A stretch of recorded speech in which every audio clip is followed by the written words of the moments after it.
my channel Icon Teacher. I am Satya Prasad. I teach maths for class 11th and 12th. I have been teaching maths since 2002 in India and abroad. With a view to help my students online, I started this channel.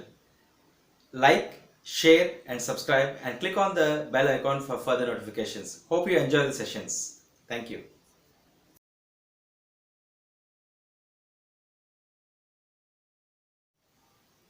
To find the domain and range of the function, f of x is square root of x minus 1 by x minus 2. Now, to solve this, being a square root function, first of all, the expression in the root should be always positive. So, x minus 1 by x minus 2 should be greater than or equal to 0. That is the first condition. Then, x minus 1 by x minus 2 being a rational function, the denominator should not be equal to 0. So, the second condition imposed is x should not be equal to 2.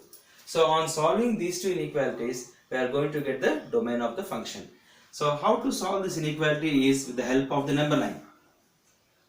So, we put minus infinity to infinity, and on putting x minus 1 equal to 0, we get x equal to 1, and on putting x minus 2 equal to 0, we get x equal to 2.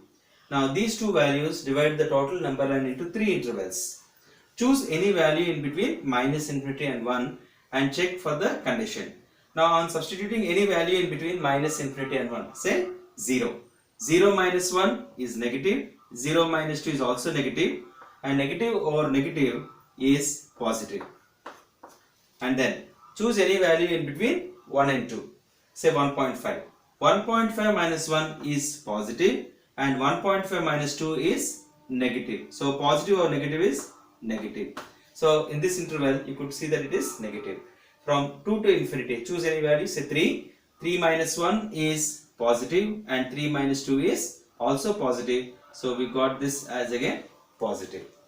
So, in the interval from minus infinity to 1 and from 2 to infinity, we observe that this particular rational function is positive. So, x belongs to minus infinity to 1, and is 1 included? Yes, because it can be 0. So, I include 1 union 2 to infinity, as 2 is excluded. So, I wrote open interval 2 to infinity. So, the solution to this inequality x minus 1 by x minus 2 greater than or equal to 0 and x not equal to 2 will be x belongs to minus infinity to 1 union 2 to infinity, and this is the domain of the function. Please make a note of this.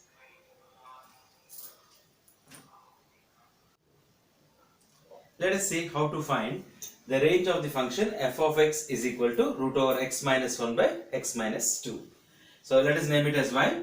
Y is equal to square root of x minus 1 by x minus 2.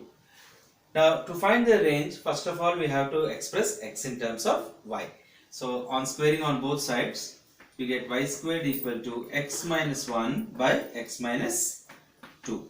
So, on cross multiplication, we get y squared times x minus 2 is equal to x minus 1, which implies y squared x minus 2y squared equal to x minus 1.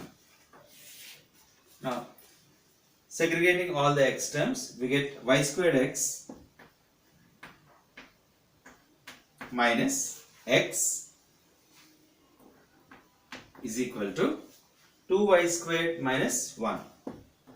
2y squared minus 1.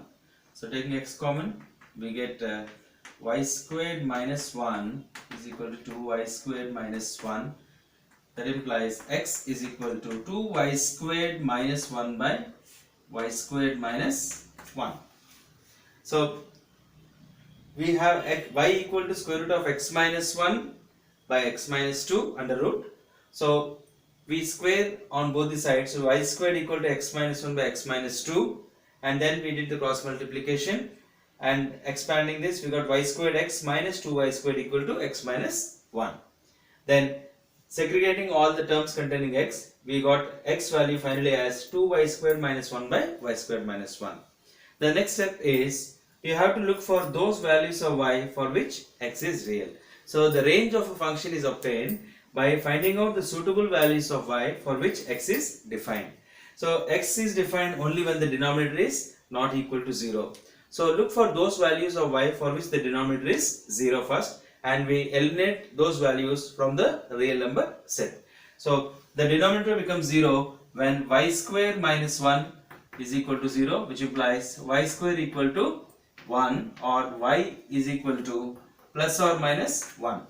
So when y equal to plus or minus 1, the denominator is becoming 0. So we have to eliminate those values of y for which denominator is equal to 0 from the real number set for x to be real. So y belongs to all the real numbers except plus or minus 1. Okay.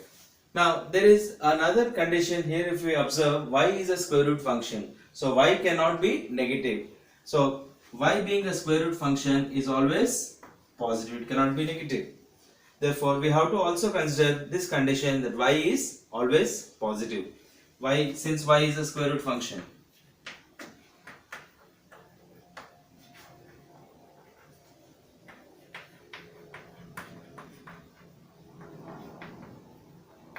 Y is a square root function. So from these values we have to only consider the positive values. Therefore the range is y belongs to all the positive real numbers. So we get from 0 to infinity, and from those values we have to ignore 1 and minus 1. Already minus 1 is a negative number which is not being accepted. So we have to also eliminate 1 from this set. So minus the element 1. So this must be the range of the function. All the positive real numbers except 1 will be the range of this function. This is how we find the range of the function y equal to square root of x minus 1 by x minus 2. Please make a note of this.